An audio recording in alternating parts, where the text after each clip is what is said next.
Okay, today I want to talk about a subject that I've heard brought up a few times. It was brought up on either atheist experience or dogma debate, but it's something that's frustrated me. And I hear this a lot. I did a video about it earlier last year, but I'm curious about it again. I never did really get a good example.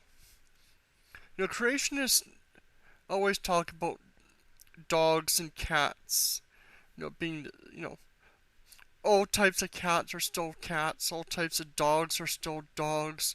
We don't see any new features or organs appearing. Like domestic dogs, they're still dogs.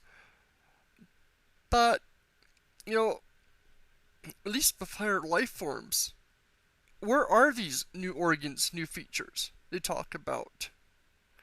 You might be able to argue with, you know, below fish, but everything from fish above have the same organs, the same features. You know, you could talk about horns and, feathers and fur and whatnot, but they're just variations on what's already there. A difference between the cat's paw and a dog's paw are similar. There is no new feature there. It's just modifications of already existing features between them. So where are these new features that exactly they expect? Because by that argument, then dogs and cats can be evolved from each other or from a common ancestor. So how exactly does this idea of new organs work? It's something that's kind of frustrating me. You're talking about new data, new information. Where's this new information? There is no new information between a dog and a cat.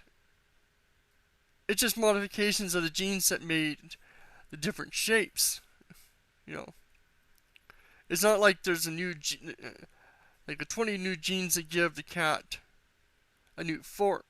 They may be duplicates that add new, smaller features, but they're not going to be something massive. Take snake venom for instance. You know, it's a modification of saliva. I believe it's saliva. I can't remember exactly. Platypus venom is a duplication of one of the immune system genes, and so on. They're modifications of existing things. Oh, things that you wouldn't be considered new features. They're not, like something is created whole scale.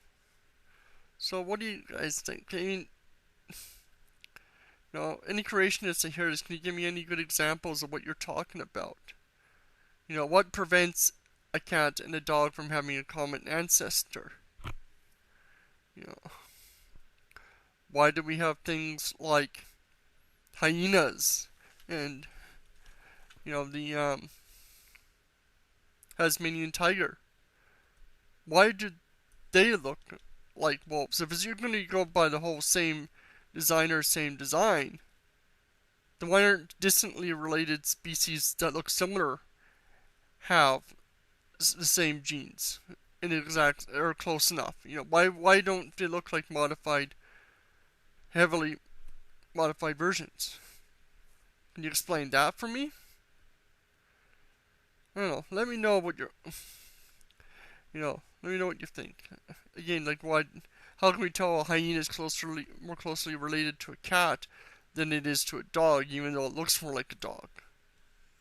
Shouldn't same designer make it look more like a dog with the genes and things?